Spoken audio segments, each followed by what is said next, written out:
All right, so we are live, and I'm going to be interviewing you about your business.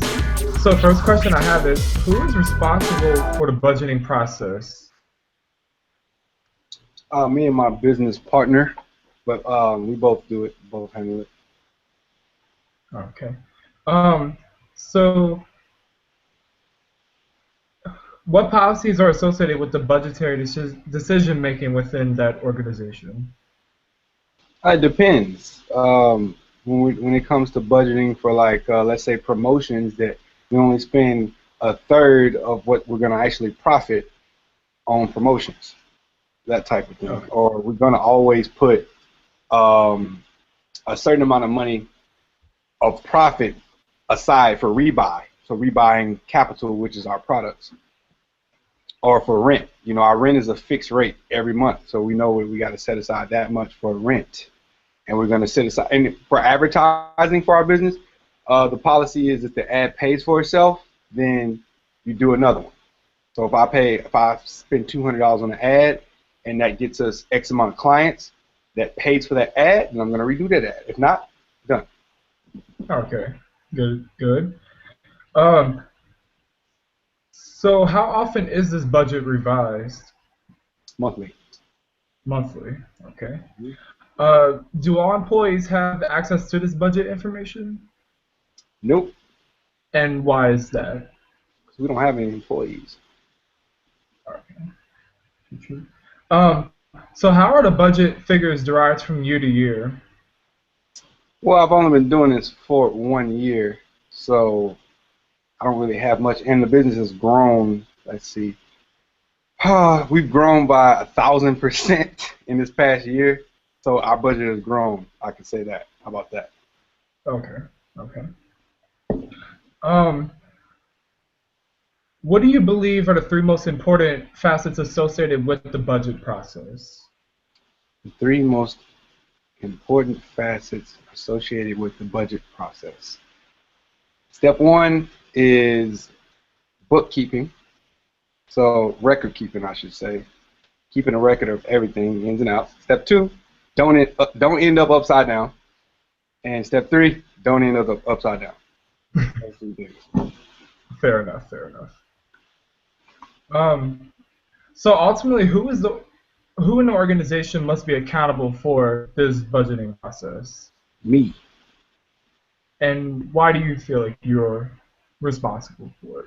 100% zero, because at the end of the day, my business, so I have to take 100% responsibility on my budget. Okay. So what kind of technology is used in your field, or in your business, I should say? Let's say we're really, really big on social media. We have our own website. You know, we also do grassroots. So like when it comes to advertising, we do sticky tabs where we actually stamp it. We do handwritten signs. So that's grassroots technology. But mainly we're really, really rapid with social media, blogs, and our website. Okay. Mm-hmm. Are there any problems with using social media? Do you run into any problems whenever you use it? I don't say problems, I would say growth opportunities. A lot of times people don't get the same connection when you're on the internet versus like me and you, for instance, versus somebody that's right in front of me. But, you know, you could Skype calls, Woofu, Zoom calls, like video chat and that type of thing. Then you run into, you can bridge that gap of being unfamiliar with the person that you're dealing with and building an actual relationship. So that was the only growth opportunity. Okay. Well, that concludes this interview. Thank you for letting me interview you. No problem, man. Is there anything else? Is there anything else that you want to say that might be important? Yeah, I mean, I got a lot that I could say depending on like what's the angle of this interview. What would you like to know? I mean, it's just about budgeting, like within the field of kinesiology. I mean, if there's anything else. Well, don't go crazy with advertising. That's the biggest thing. Make sure that customer service is key.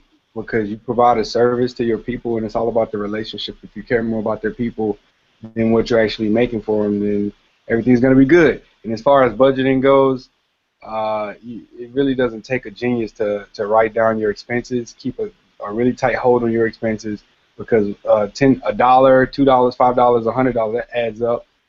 Keep a good record of what you're spending versus what you're actually making. Then after about a month or so, you'll be able to have an idea of what you need to earn versus what you can spend. Okay, good. Well, thank you once again for this interview, and I hope to everyone that's watching, I hope you learned a lot. Thank you.